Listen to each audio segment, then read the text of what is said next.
Did something to me, and I personally did not feel that Blake Lively and Ryan Reynolds had the star power to get. Or should I say Ryan Reynolds versus Justin Baldoni?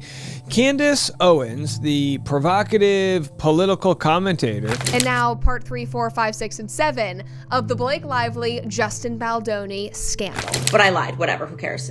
I wanted to feel like Blake Lively felt when she filed her complaint. Tons of fibs.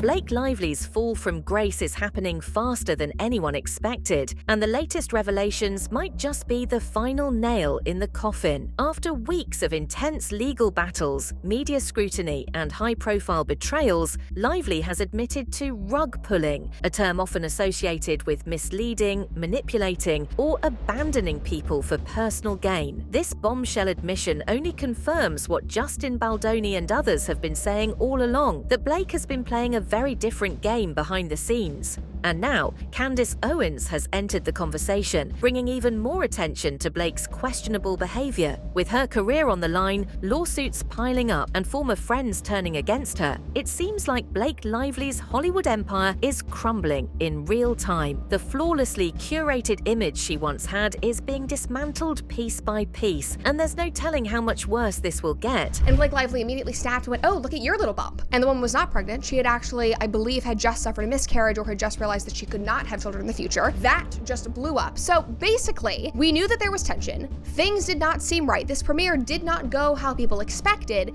And as it snowballed, people just turned against Blake Lively, and their impression of her and impression of her relationship with Ryan Reynolds was completely shattered. She went from being this sparkly, happy personality who is best friends with Taylor Swift and has this perfect, ideal relationship with Hollywood hunk Ryan Reynolds, and they have the cutest kids, to actually, she might be a diva and an egomaniac, and somehow it has just been hidden from us for years. The movie came out, and by all metrics, it was a success. They made lots of money, so she should have been happy.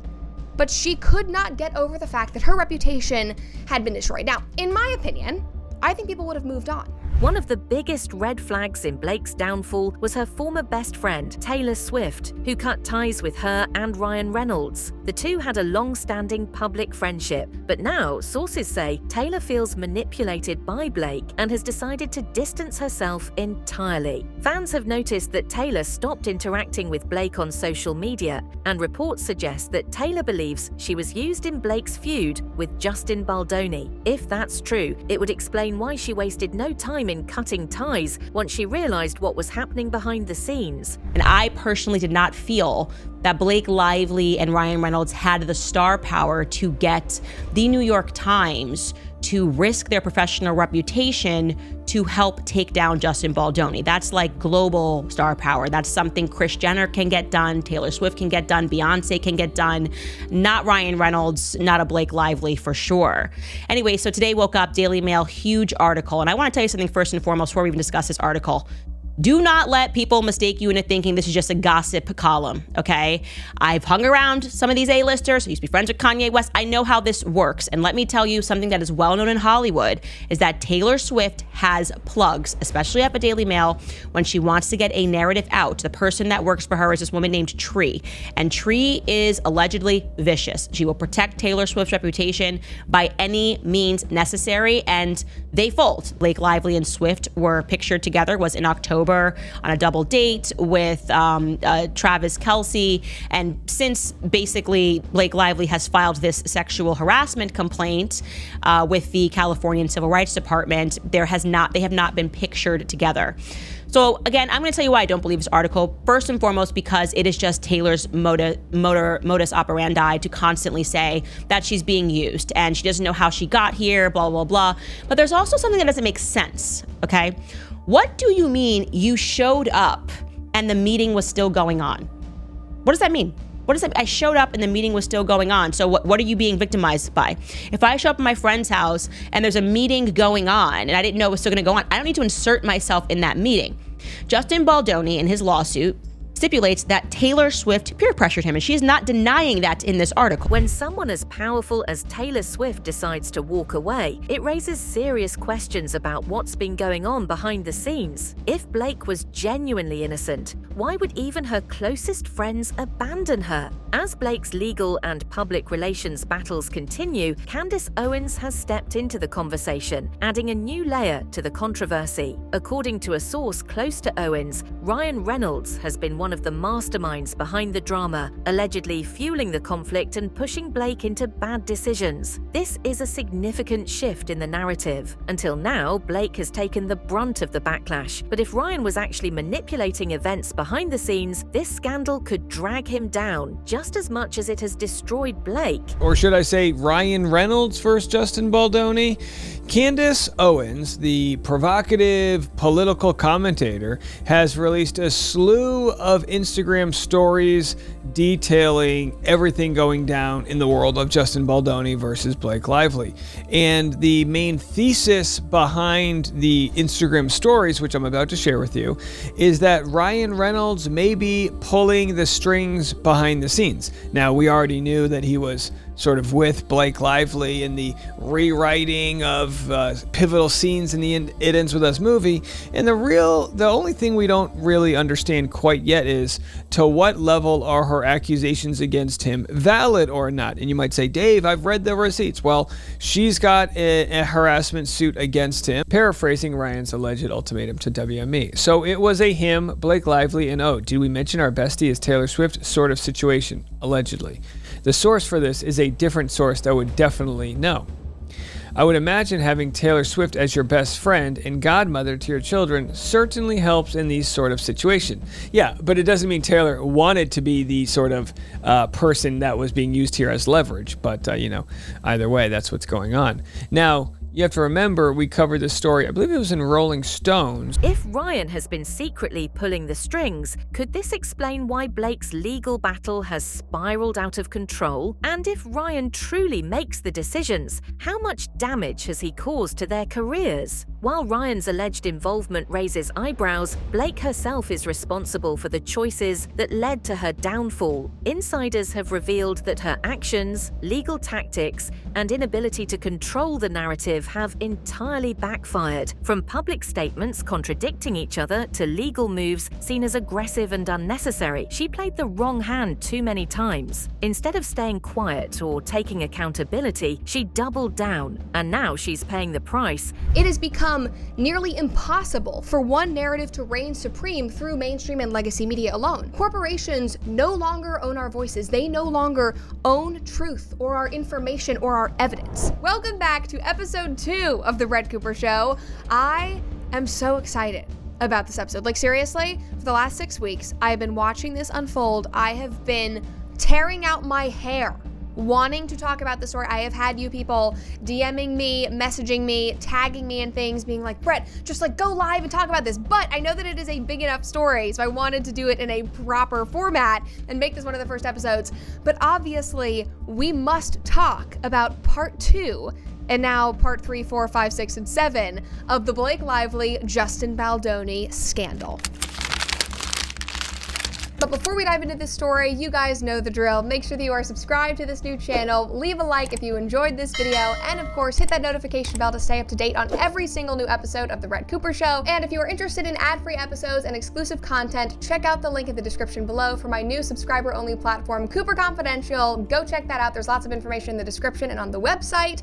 Hope you guys enjoy. All right, let's get into it. So to start off, I just want to do a recap in case you are not caught up on this drama or we need to have our memories jogged. Blake Lively and Justin Baldoni did a movie together, and it is called It Ends With Us. It is based off of a book by Colleen Hoover, which is a kind of a controversial author. As if things couldn't get worse, Justin Baldoni has amended his lawsuit against Blake Lively, adding even more legal pressure to an already intense battle. Candace Owens has commented on this move, stating that it could have serious consequences for Lively moving forward. This means that Blake isn't just facing public humiliation, she's now in real legal trouble. With lawsuits piling up and no easy way out, Blake no longer has the upper hand, and she's quickly running out of options. But I lied, whatever, who cares? I wanted to feel like Blake Lively felt when she filed her complaint. Tons of fibs. Amazing update. So Thursday, for the finale, we did, essentially, I walked you through the New York Times metadata and showed you that this woman had posted on X and essentially just like blared it out to the world, and we showed you how you could right click and look at how they embedded all of these messages that show October 31st potentially. Well, guess what? Yesterday, so our episode was on Thursday, yesterday on Friday, Brian Friedman, Justin Baldoni's lawyer, amended their lawsuit against Blake Lively, and they included the New York Times data, which we showed you guys on the show. And what's really cool about it, TMZ is reporting it and some other outlets, is the fact that Brian Friedman is giving credit to the internet sleuths. She's basically saying that she does not want to sit down for a deposition with Brian Friedman. Like, I know that this girl grew up rich and privileged, but how rich we talking? You know what I'm saying? Because does she think she's just like a princess that she can just be like, I don't like your lawyer and I don't want to sit down with him and answer questions and tell the truth. So she's trying to get out of having to sit down and be deposed by Brian Friedman. Like, sweetheart, that's not your option. You don't get to decide who your defense's lawyer is. He picked Brian Friedman. You don't like him because he played your game better than you. Like, you guys went to the New York Times. Oh, nobody could be bigger than the New York Times before you filed your lawsuit, as all of the evidence is indicating. Beyond the legal battle, Blake's reputation is also taking a massive hit due to her association with the New York Times. Many are now saying that her partnership with the media outlet was a calculated move to control the public narrative and shift blame away from herself. If this is true, it means that Blake wasn't just defending herself, she was actively trying to manipulate public perception. But now that the truth is coming out, it's clear that her strategy didn't work. But I think what's happening between Blake Lively and Justin Baldoni is just wrong. And as a woman and as a journalist, I can't stay silent about it anymore. I have been paying close attention to it. I mean, it's hard not to. It's been everywhere. Also because Justin Baldoni's attorney is Brian Friedman. He was my attorney for my fight against Disney and ESPN. So I trust him with my life. I pay very close attention to everything he does and everybody that he chooses to represent. So as a woman, words matter. I mean, we have power and we know it. Blake Lively knows that. She's one of the most influential women in the world. And I know this is a strong statement, it's just my opinion, but I feel like Blake is abusing her power. It's so disappointing because it ends up hurting other women. This discredits women who are true victims of harassment. I mean, stand by. I'm going to explain that and back it up in just a second why I think that Blake is abusing her power. Perhaps the most shocking revelation is a resurfaced video of Blake Lively admitting to misrepresenting things. This video proves what Justin Baldoni and others have been saying, that she has manipulated the situation for her benefit. For weeks, Blake's legal team and publicists have worked overtime to frame her as the victim in this situation. But now she's been caught in her own words. If she is admitting to deception, how can she possibly continue defending herself? It's just as important to say, okay, I believe in this, and that's why I'm standing up for it, and that's why I'm not being difficult. And then there are other moments to go like, am I the asshole in the room? Like, what is happening here? I would show up on a set. I knew that they just wanted me to show up and look cute and stand on a little pink sticker where I'm supposed to go and say what I'm supposed to say. But I also knew that like that wasn't fulfilling for me, that I wanted to be a part of the storytelling, that I wanted to be a part of the narrative, whether that be in the writing, in the costume design, in creating the character. And sometimes I had directors or producers or writers who would welcome that and invite that once they saw that I was able to offer that. And sometimes I would have people who really resented that because they were like, we just hired you to be an actor. Yet when I went in the meetings, I would just seem like I'm just there to be the actor and ready to get the gig. I wouldn't reveal that I actually need to have authorship in order to feel fulfilled. So I think that for them, sometimes that might have felt like a rug pull because you're like, you're trying to assert yourself into something that we didn't hire you to do. And so it was like, it was a really strange position to be in because I felt like, I don't want to just like be an actor. Like I want to, you know, I want to have more authorship. While Blake faces the bulk of the backlash, her husband, Ryan Reynolds, is neither safe. People are now questioning his involvement in the controversy, with some saying that his career may also end. Ryan has been one of Hollywood's most influential figures for years, and his connection to Marvel, major brand deals, and high-profile business ventures has kept him on top. But if he was behind the manipulation and legal tactics against Baldoni, he may not be able to escape the consequences. If Blake and Ryan fall, Hollywood could be looking at one of the most significant career collapses in recent history. Okay, welcome to part 2 of going through Justin Baldoni's lawsuit to Blake Lively. This is not my job, I don't get paid for this, so please follow me. It's 2 in the morning and we are only halfway done.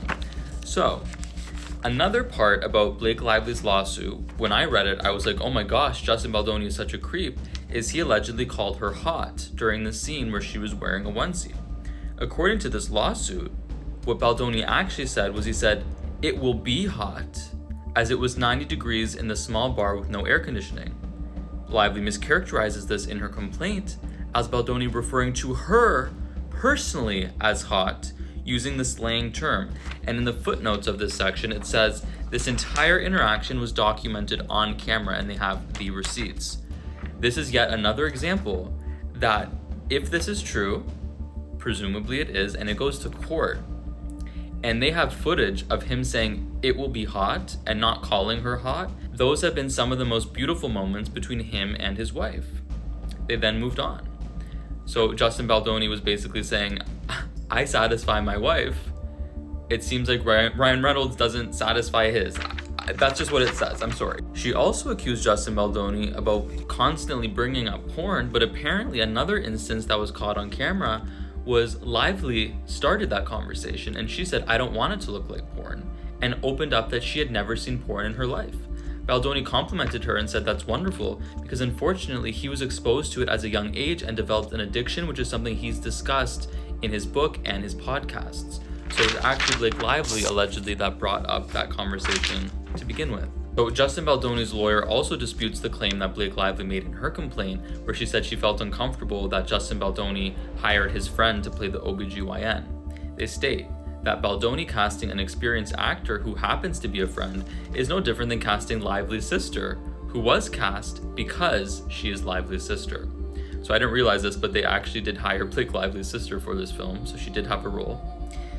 And then they explain that the actor portraying the OBGYN is actually an award-winning Shakespearean-trained actor with a master's degree in acting from UCLA. Now, this next part, I want you guys to pay attention because it is probably the most damning piece of information for Blake Lively, and it is ultimately the reason why I was so on her side to begin with, because it's really starting to seem like she grossly misled the public with this one little thing, but it's very, very important, possibly the most important thing.